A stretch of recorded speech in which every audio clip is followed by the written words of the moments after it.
problems in our school is that in the girls' bathroom, I don't know about the boys, we don't have no soap, no toilet tissue and all the stoves, and no paper towels. How you supposed to wash our hands? It's only one boy bathroom, and it be locked sometimes, so the boys be going in the girls' bathroom. Classrooms, windows broke, glass room cracked. The cafeteria is a mess. Yes, the roofs and stuff leak when it rains. You need an umbrella to walk through this school.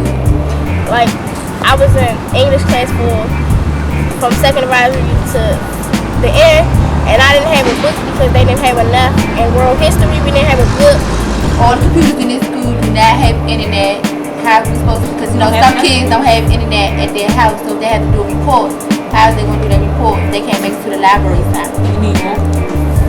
They need more teachers because they keep taking teachers away, and we need teachers for our trades.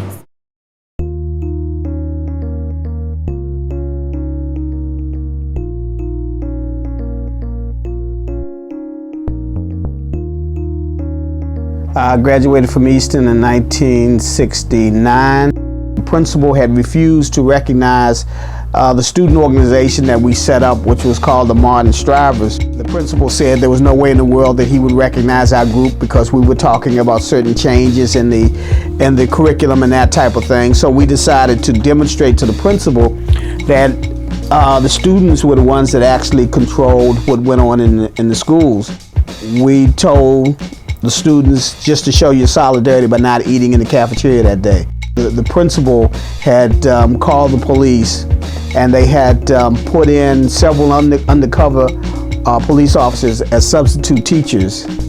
Out of the 2,400 to 2,600 students, only 8 students ate in the cafeteria that day.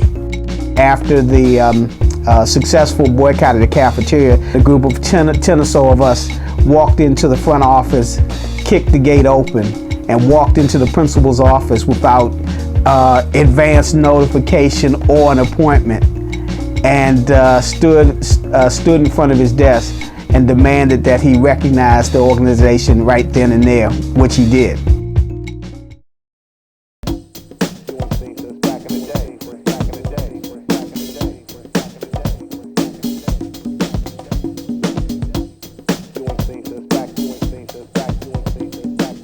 How you felt when you first heard the daddy came? Rocky MKRS, hey, I had that tape. Hey, I had that tape. Hey, I had that tape. Hey, I had that tape. Hey, I had that tape. That year, schools had opened late because the city was supposedly doing repairs on the school, and so the fire marshal came and they decided to close the school, supposedly for 2 days to make the repairs. And 2 days turned into like 12 days of being bussed around. It was just chaos like everywhere, and you know, mad people were just like, why go to school? Like, we're just being bussed around. We talked about it and we were just like, you know, it's just not fair. We also looked at it from the point of view that education is a right and that our right was being violated. So we started making signs talking about we want Bell needs to be open and stuff, and we marched from UDC down to Bell. It was the student, like it wasn't like other people came in to save us. Like, we did it ourselves. For the first time, we were seen as students, but like we were seen as like leaders.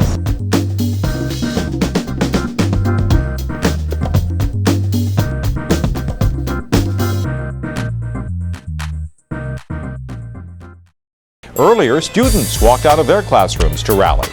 They are all asking for a DC school budget in the $800 million range rather than the $700 million that the DC Council and Mayor have approved. We have no type of heat. You sit in class during the winter with no heat. Y'all sitting there freezing, half us sick in class. We had a lot of resistance as far as from the administration part, because you know there was more security guards, there was police there, and the doors were locked. Many students got suspended.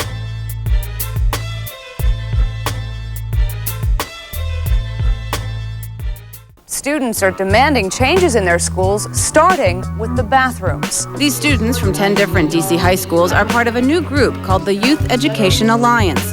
Last year, they surveyed 350 of their peers to find out what issues they thought needed to be addressed at their schools. Bathrooms topped nearly everybody's list. Students have documented problems in pictures, and they come to this meeting with DC maintenance officials armed with petitions signed by 800 students, all demanding improvements in the conditions of school bathrooms. These kids did 6 months to almost a year going to each school, looking at each bathroom and talking about the issue, the bathrooms, and we have to take them seriously. Number 1. We need bathrooms open on every floor. Number 2, we need student surveys done 3 times a year on bathroom conditions. All of those in favor?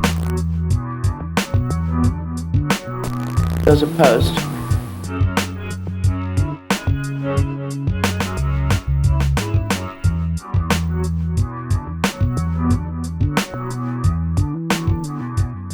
Number 2, ban on purchasing irradiated foods in the DC schools in the future.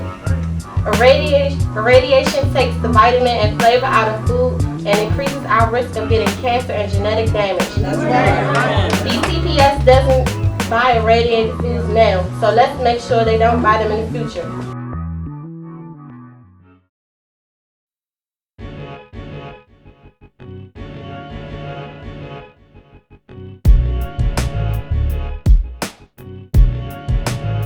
A lot of adults didn't think a small group of kids could make such a difference, and we made a difference by having the bathrooms get cleaned and the lunch campaigns, banning the irradiated meat. So if kids get involved, if it's a little bit of kids, imagine with a whole group bigger than the size we had could do. It can't be other people coming in and doing it for us. It gotta be us doing it, because everything that's being thrown is being thrown at us. Don't just sit back and just let stuff happen and ask yourself, why don't I have books, or why do I have to pay for books? We have a voice in our community. If we're the one who are affected by the education, the teachers being laid off and stuff, why should we have a say in what goes on? Organizing to bring about change is the way the city gets better. If you don't stand up, then people will walk over you and deny you the stuff that you deserve. Get what you deserve.